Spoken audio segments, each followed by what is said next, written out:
الحمد لله المتوحد والصلاة والسلام على حبيبه الكريم أما بعد أعوذ بالله من الشيطان الرجيم بسم الله الرحمن الرحيم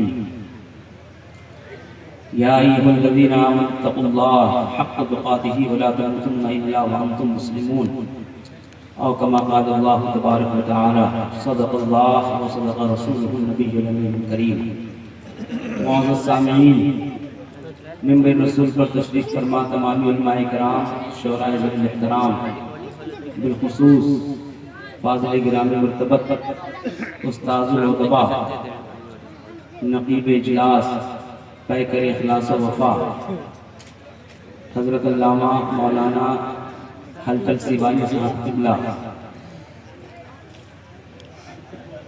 برادر گرامی مرتبت عالم نبیل فاضل جلیل حضرت علامہ مولانا مفتی عبد المنان صاحب قبلہ، میرے بھائی شاہکار ترنم مداح خیرام حضرت یوسف رضا صاحب حیرت ویشالوی سمستی پوری، جملہ حاضرین مجلس اہل سنت والجماعت، جہاں تک میری آواز جا رہی ہے، سامعین و سامعات، السلام علیکم ورحمۃ اللہ وبرکاتہ۔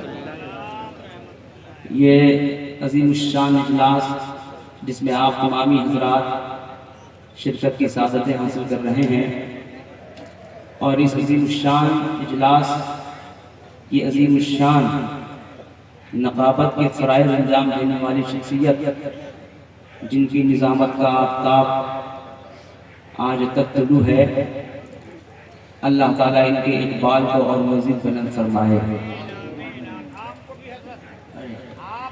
یہ حضرت کی ذرہ نوازی ہے۔ میں اتنا سب کچھ جو کچھ حضرت نے میرے تعلق سے مجھ پر جو دعائیں دی ہیں، مجھے دعائیں دی ہیں، میں اس لائق نہیں ہوں۔ یہ بڑوں کا بڑا پن ہوتا ہے، وہ چھوٹوں کو اسی طرح نوازا کرتے ہیں۔ اللہ تعالیٰ ان کی عمر میں صحت کے ساتھ برکتیں عطا فرمائے۔ علماء حضرات کی ایک مقدس جمعیت یہاں پر تشریف رکھتی ہے، اور آپ نے یقیناً اس سے پہلے بھی ایک بہترین خطاب سماعت کیا ہوگا۔ میرے بعد بھی آپ ایک اچھی گفتگو سماعت کرنے والے ہیں۔ نعت شریف کا ایک مقدس سلسلہ بھی آپ نے سنا۔ حیرت رستگوری صاحب ابھی آپ کے سامنے تھے۔ میں تھوڑی دیر کے لیے آپ کے سامنے حاضر آیا ہوں۔ سننے سنانے کا ماحول بنا لیجیے۔ بڑی دور دراز سے بلایا گیا ہوں۔ احمد علی صاحب نے اس عظیم الشان اجلاس کو منعقد کر کے آپ تمام لوگوں کو دعوت دی ہے۔ آپ اس میں مدعو کیے گئے ہیں کہ ذکر خیر ہے، مجلس خیر ہے، محفل خیر ہے۔ یہاں پر آپ جتنے حضرات تشریف رکھتے ہیں، آپ شرکائے خیر ہیں۔ اللہ تعالی ہم تمام لوگوں کی حاضری کو رسول پاک صلی اللہ علیہ وسلم کی سب سے طفیل اپنی بارگاہ میں قبول و مقبول فرمائے۔ اس جلسے کا نام اصلاح معاشرہ ہے۔ حیرت سمستی پوری صاحب نے جب مجھ سے بات کی، مجھ سے کہا، انہوں نے حکم دیا کہ اگر یہاں ایک جلسہ ہے، شادی کا شاید اس سے تعلق ہے۔ نکاح بہت پہلے ہو چکا ہے، لیکن جن کی بیٹی یا بیٹے کا نکاح ہوا ہے، ان کا ارادہ تھا کہ وہ میلاد النبی صلی اللہ علیہ وسلم کی محفل منعقد کریں گے، اور آج وہی دن ہے۔ سرکار دو عالم صلی اللہ علیہ وسلم کی بارگاہ میں تمام غلامانہ شریک ہیں، اور یہ جلسہ بھی اپنی تمام تر برکتوں کے ساتھ رواں ہے۔ میں اپنی باتیں آپ لوگوں کے سامنے بہت ہی مختصر انداز میں رکھنا چاہتا ہوں، لیکن اس سے پہلے چاہتا ہوں کہ زندہ دلی کا ثبوت دے دیجئے۔ یہاں سے لے کر وہاں تک جتنے افراد یہاں پر آج بیٹھے ہیں، میری آواز کے ساتھ آواز ملا کر دعا کر لیجئے کہ پروردگار ہم تمام لوگوں کو نبی کی سنت پر عمل کرنے کی توفیق رفیق عطا فرمائے۔ آمین۔ محفلوں کے قریب ہوا کیجئے، بزرگوں کے قریب ہوا کیجئے، علماء کے قریب بیٹھا کیجئے۔ میں اس واقعے سے اپنی تقریر کو یہیں سے شروع کر رہا ہوں۔ سرکار غوثیت مآب غوث اعظم رضی اللہ تعالیٰ عنہ کی بارگاہ میں ایک شخص آیا کہ حضور میں توبہ کرنا چاہتا ہوں۔ آپ محفل میلاد میں تھے، آپ نے فرمایا سچے دل سے توبہ کرنا چاہتے ہو؟ کہا حضور میں سچے دل سے توبہ کرنا چاہتا ہوں۔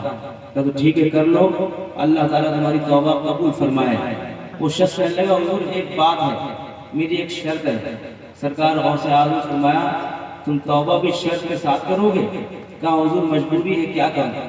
غوث اعظم نے فرمایا تو پھر بتاؤ شرط کیا ہے؟ کہا حضور میں چور ہوں، چوری کرتا ہوں، توبہ کرنے آیا تو ضرور ہوں، لیکن اس شرط کے ساتھ توبہ کر رہا ہوں کہ میں چوری نہیں چھوڑوں گا، چوری کرتا رہوں گا۔ سرکار غوث اعظم رضی اللہ عنہ مسکرائے اور مسکرا کر آپ نے ارشاد فرمایا چوری کرنا چاہتے ہو چوری نہیں چھوڑو گا؟ حضور مجبوری ہے، چوری نہیں چھوڑوں گا۔ کہا ٹھیک ہے توبہ کر لو، مت چھوڑنا، لیکن میں تمہارا پیر ہوں، تم میرے مرید ہو، کوئی بات تو میری مانو گے؟ کہا حضور بے شک مانوں گا، جو بات ماننے کے میری بساط اور میری طاقت کے مطابق ہوگی بالکل مان لوں گا، جسے میں سنبھال لوں اسے میں مان لوں گا۔ سرکار غوث اعظم فرمایا چوری کر رہے ہو کرو، مرید ہو جاؤ، لیکن جب بھی کہیں پر اذان ہوتی ہوئی دیکھنا، اذان کا وقت آ جائے تو تم بھی اذان دینے لگ جاتے۔ کہنے حضور ہاں یہ تو بہت آسان کام ہے، کر سکتا ہوں، آپ میرے پیر ہیں، میں آپ کا مرید ہوں، ضرور ایسا ہی کروں گا۔ ایک دن کسی کے گھر میں ڈاکہ ڈالا، رات کا وقت تھا، چوری کا سامان چوری کرتا رہا، ایک جگہ اکٹھا کر لیا، فجر کا وقت ہو گیا، اچانک یاد آیا فجر کا وقت ہے، میرے پیر نے کہا تھا کہ اذان کا وقت ہو جائے تو اذان دینے لگ جانا، بس فوراً وہیں کھڑا ہو گیا، اذان دینے لگے، پورے گھر والے پھر اڑ گئے، سب آ کر جمع ہو گئے، سامنے آ کر سب نے کہا یہ کون ہے جو گھر میں اذان دے رہا ہے؟ دیکھا کہ ایک صاحب ہیں جو اذان دے رہے ہیں، انہوں نے کہا آپ اذان یہاں میرے گھر میں دینے آئے ہیں؟ ہم نے جو مؤذن رکھا ہے وہ تو ایک جگہ کھڑا ہو کر اذان دیتا ہے، پورے گاؤں کو اٹھاتا ہے، آپ اللہ کے اتنے بڑے ولی ہیں، اتنے نیک بندے ہیں، گھر گھر جا کر اذان دیتے ہیں۔ اس آدمی کی انہوں نے بڑی عزت کی، بڑی حوصلہ افزائی کی، بڑا احترام کیا۔ جب لوگ احترام کر رہے تھے اس کے اذان دینے کی وجہ سے، تو دل میں سوچ رہا تھا کہ پروردگار جب اذان دینے میں اللہ نے اتنی عزت رکھی ہے تو نماز پڑھنے میں کتنی عزت رکھی ہوئی۔ میں آج سے توبہ کرتا ہوں اپنے پیر کے حوالے سے، انہوں نے اللہ سے دعا کی، اللہ نے سچی توبہ کی توفیق دی، اور وہ اپنے زمانے کے بہت بڑے قطب ہوئے۔ ان جلسوں کے ذریعے ہم چاہتے ہیں کہ اللہ تعالیٰ ہمیں بھی سچی توبہ کی توفیق عطا فرما دے۔ یہ محفل میلاد سرکار کے نام پر ہے، اولیاء اللہ کے نام پر ہے، نیک بندوں کے نام پر ہے، اسلام کے نام پر ہے۔ بڑی انگریزی کے بعد، بڑی محنت شاقہ کے بعد، بہت بہت خرچ کرنے کے بعد اس جلسوں کا انعقاد ہو پاتا ہے۔ علماء یہاں پر تشریف رکھتے ہیں، اور ان تمام علماء کی میں دعائیں لینا چاہتا ہوں۔ آپ لوگوں کے سامنے کچھ باتیں اصلاح معاشرہ کے طور پر لے کر آیا ہوں، لیکن میری بات سننے سے پہلے مزاج بنا لیجیے سننے سنانے کا۔ یہاں سے لے کر وہاں تک جتنے افراد ہیں، ایک بار دعا کر لیجیے پروردگار ہم تمام لوگوں کو سچی توبہ کی توفیق عطا فرمائے، اور ہمیں اسلام کی خدمت کرنے کی توفیق عطا فرمائے۔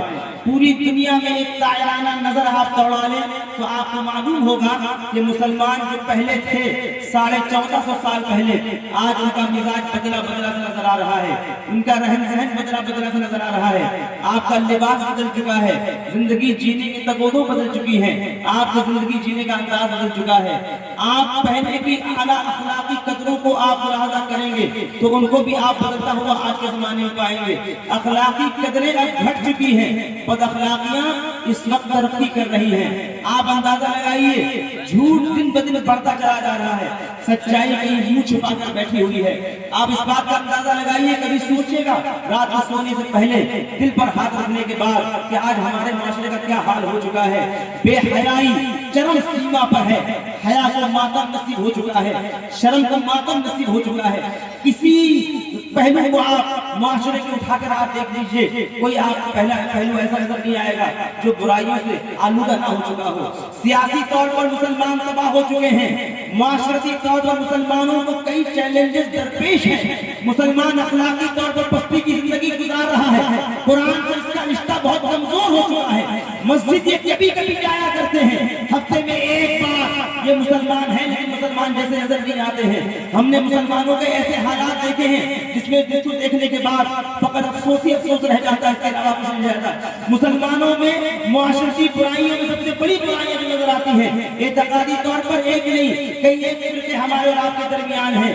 معاشرتی طور پر شادی ہو بیاہ ہو، ہر طرف آپ کو ایک عجیب سا ہیجان، اضطراب اور بے قراری نظر آئے گی۔ قرآن ہمارے یہاں اس وقت سنایا جاتا ہے جب ہمارے یہاں کوئی تکلیف آتی ہے، جب ہمیں لگتا ہے کہ ہمارے بدن کا درد قرآن کے ذریعے سے ختم ہو سکتا ہے، تب ہم قرآن کے قریب جاتے ہیں۔ ہمارے اور آپ کے یہاں معاشرتی طور پر ہم پوری طرح سے تباہ ہو چکے ہیں، برباد ہو چکے ہیں۔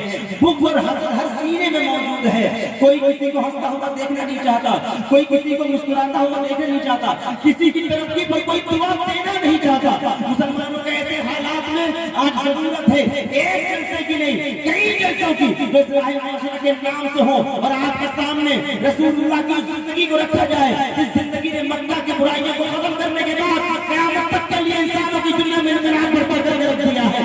آج ضرورت اس بات کی ہے ہم اور آپ اکٹھا ہو جائیں اور اپنے آپ کو تیار کریں، مصطفیٰ کریں، سنت رسول کے نام پر، اللہ کے نام پر، اسلام کے نام پر۔ مسند احمد بن حنبل کی اس حدیث کے ذریعے ہم آپ کے سامنے ایک پیغام دینا چاہتے ہیں، اسے سن لیجئے اس عقیدے کے ساتھ کہ جلسوں میں ہونے والی تقریریں، خطابات اور جلسوں میں ہونے والی گفتگو اگر اللہ اور رسول کے نام پر ہے، قرآن اور حدیث کے نام پر ہے، تو ہمیں اور آپ کو اس پر عمل کرنا چاہیے، عمل کی دعا کرنی چاہیے۔ دعا کر لیجئے پروردگار ہم تمام لوگوں کی حاضری نبی کے ذریعے طفیل اپنی بارگاہ میں قبول و مقبول فرما۔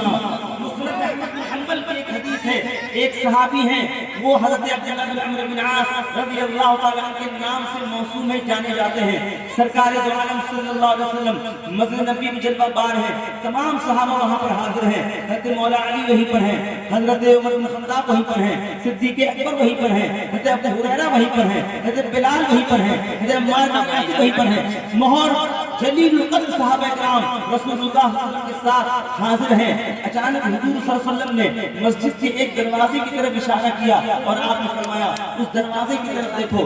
سارے صحابہ نے اس دروازے کی طرف دیکھنا شروع کیا۔ آپ نے فرمایا ابھی اس دروازے سے ایک شخص داخل ہوگا، جسے جنتی کو دیکھنا ہے، اس شخص کو دیکھ لے۔ ہر صحابی اس دروازے کی طرف دیکھ رہا تھا۔ اچانک ایک صحابی آئے، چہرہ ابھی وضو کیا ہوا ہے، ابھی چتر ہے وضو کے پانی سے، ہاتھ میں چپل ہے اور آپ چلے آ رہے ہیں۔ اچانک انہوں نے دیکھا السلام علیکم یا رسول اللہ۔ وعلیکم السلام۔ حضور نماز پڑھنے آیا ہوں۔ ہاں نماز پڑھو۔ نماز پڑھنا شروع کر دیا۔ دوسرے دن پھر آپ صلی اللہ علیہ وسلم وہیں پر جلوہ بار ہوئے، تمام صحابہ موجود ہیں۔ حضور نے پھر ارشاد فرمایا اس دروازے کی طرف دیکھو، ایک صحابی اندر داخل، ایک شخص آنے والا ہے، جسے جنتی کو دیکھنا ہے، اسی دنیا میں اسے دیکھ لے۔ سارے صحابہ نے ان کی طرف دیکھنا شروع کیا۔ پھر وہی صحابی اسی انداز میں وضو کیا ہوا، ابھی مسح کیا ہوا بال ہے، قطرات بھی سوکھنے نہیں پائے ہیں، ہاتھ میں چپل ہے، مسجد کے اندر داخل ہو رہے ہیں۔ رسول اللہ نے فرمایا یہی وہ شخص ہے جو جنتی ہے۔ تیسرا دن پھر ہوا، حضور نے پھر وہی جملہ ارشاد فرمایا۔ صحابہ نے دیکھا کہ وہی شخص معمول کے مطابق چلے آ رہے ہیں۔ ان میں ایک صحابی ہیں، ان کا نام ہے عبداللہ بن عمرو بن عاص رضی اللہ تعالیٰ عنہ، سب سے زیادہ متقی پرہیزگار صحابی، 1,24,000 صحابہ میں سب سے زیادہ تقوی اختیار کرنے والی شخصیت۔ پورا سال ایک معمول ان کا رہا کرتا تھا، پورا دن روزہ رکھنا، پوری رات قیام اللیل کرنا، پوری رات نمازیں پڑھنا، سال کا سال ایسے ہی گزرتا چلا جاتا۔ عبداللہ بن عمرو بن عاص وہیں پر موجود تھے۔ اچانک ان کے ذہن میں خیال آیا یا رسول اللہ نمازیں تو میں پڑھتا ہوں، پوری رات کھڑے ہو کر پڑھتا ہوں، پورا دن روزے رکھتا ہوں، اور جنتی ہونے کی ایک بار نہیں 3 بار بشارتیں یہ لے جائیں، کیا کوئی خاص عمل یہ نہ کرتے ہوں گے، کوئی خاص دعائیں یہ نہ کرتے ہوں گے، کوئی خاص وظیفہ یہ نہ پڑھتے ہوں گے؟ ضرور کوئی ایسی نماز ہوگی، ضرور کوئی ایسا سجدہ ہوگا جس کی بنیاد پر رسول اللہ نے ایک بار نہیں 3 بار جنتی ہونے کی بشارت عطا فرمائی ہے۔